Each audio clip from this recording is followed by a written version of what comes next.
All right, we're going to talk about a couple things today. We're going to start off talking about last night. So last night we had 3 guys fight. We had 3 guys win. Belts are annoying.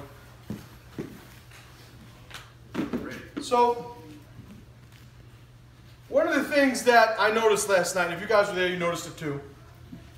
There's a standard that we hold ourselves to when we go out and we perform whatever mission that we've obligated ourselves to perform. We had 3 guys. They each had 2 missions. Does anybody know what the 2 missions were? Make weight and win. Right? Those are the 2 missions. Mission accomplished. Right? All 6 missions accomplished. 3 guys, 6 missions. We got to see the contrast in what those standards look like put up against people who don't have those standards, who don't look at these missions, as see it as, I can get away with just showing up. And their mission is just showing up. And they want to compare themselves to the people who don't even fight. That's the standard that they use. Well, at least I fought. At least I showed up. At least I was within 3.5 pounds. Right? At least. So at least, like imagine there was a level, right, in life. And let's call this level least. To be at least is probably not where you want to hang out. So if you're considering anything that you're doing to be described first and foremost as at least, you have to ask yourself what you're comparing it to. Okay? What I compare my guys to, what I train them to compare themselves to, is everything is done at maximum level. Right? It was a Deadpool, maximum efficiency. If you have to make weight, I've never had a guy not make weight. Even me back when I fought, I made weight. I made weight, say what you want. We don't win all the fights. You know, like it's almost you don't expect to win all the fights. If we're winning all the fights, at some point you got to ask them, who are we fighting? We're winning all the fights. Right? So you want to see at least, you never want somebody to lose, but you understand it's part of the game. If you keep pushing, you keep climbing, it's part of the game. But the standards we're comparing ourselves to is the way we are and the way we are with no flaws. With 0 flaws. So when it comes to my guys, let's get off that for a second. Let's talk about some other people that were there yesterday. So one of the fights that was there was a black belt who was fighting a novice MMA match. Now, novice MMA is what Juan fought. Where's Juan? How long have you been training? 5 years. 5 years. What belt do you? Purple. Purple belt. So this black belt that fought last night has been training over 15 years, has been a black belt for how long? 10 years. He fought a guy who was a striker. I'm not going to badmouth the guy, but he was 0-1. He was, by 0 accounts, anywhere near a 15-year veteran of the martial arts, 5 or 10-year black belt. The guy was somebody who probably, should not have been in there with this black belt, this 10-year black belt. The black belt decided to win in probably the easiest fashion. So novice MMA, there's no strikes to the head on the ground. Right? You can't hit because, we don't want fighting to be too violent. So we choose the way you can get hurt. You can get kicked in the head, right? But don't punch him in the face on the ground. So the black belt won. Why? Why did he win? Because he's a black belt. It's expected.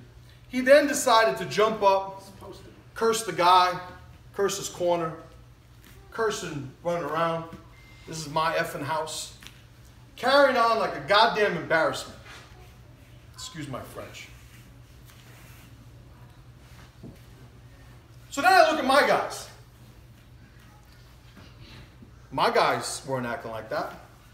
So then I'm curious, like, how is this guy? This guy's supposed to be a black belt. Well, he is a black belt. He's definitely a black belt. He's supposed to act like a black belt, I should have said. Why is he so upset? Somebody told me, oh, this guy came in overweight. Oh, yeah? He's pretty upset about that. One of these guys came up to me after the match and, hey, Jim, what's up? Yeah, remember me from when? And I remember the guy. Yeah, my son trains at this black belt school. I was like, oh, that's cool. He said, yeah, you know, he really did well. I said, yeah, he carried on quite a bit after his fight, I heard. Oh, well,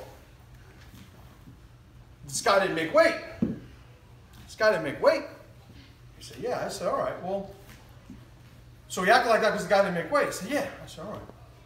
2 guys that are affiliated with him fought my guys.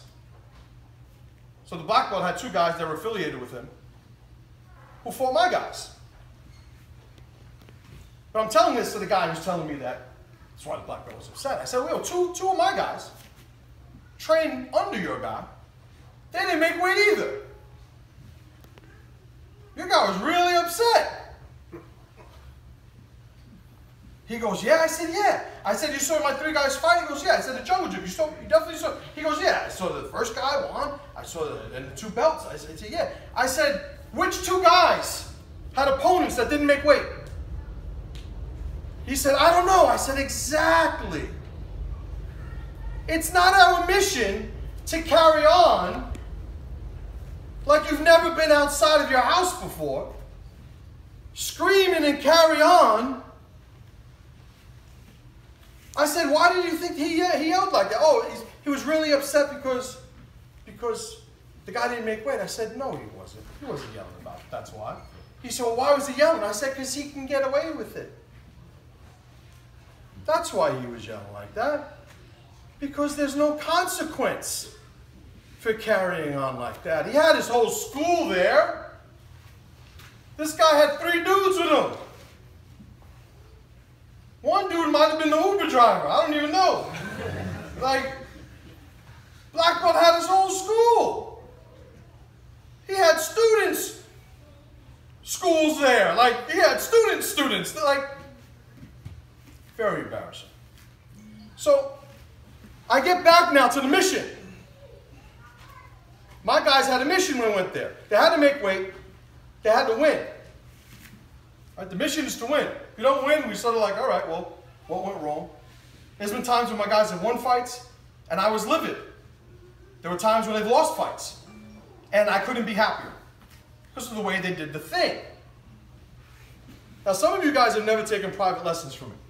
When you do, one of the things you realize is I have the opportunity in those private lessons to give you a little bit more context. Some of the guys, the more high-level fighters, you know, they're training with me one-on-one a lot. They're getting a lot of my individual attention. But for those of you that aren't in that room, who do have the opportunity, I can start adding context. But one of the things that I put forward, more than anything, is everything that we do is according to a mission. So if you lose your temper, if you do this, you do that, you are always on mission. It's just that that is the mission that you are on. And when you look at things that way, you hold yourself accountable. There is an accountability when you say that everything that I did by choice. Everything that I did because I chose to do it. Why did he act like that? Because he was upset. I've been upset before and not acted like that. It was a great moment when I asked the guy, which 2 of my guys had opponents that didn't make weight? And he said, I don't know. Because that's what it is all about. We don't get distracted by things that have nothing to do with our mission.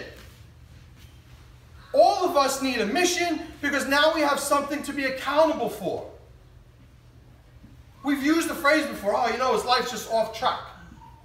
It's a phrase that everybody's heard. Who's heard that phrase? Well, what does on track look like? Like, we have an idea where wherever he was going, he's not going that way. You know?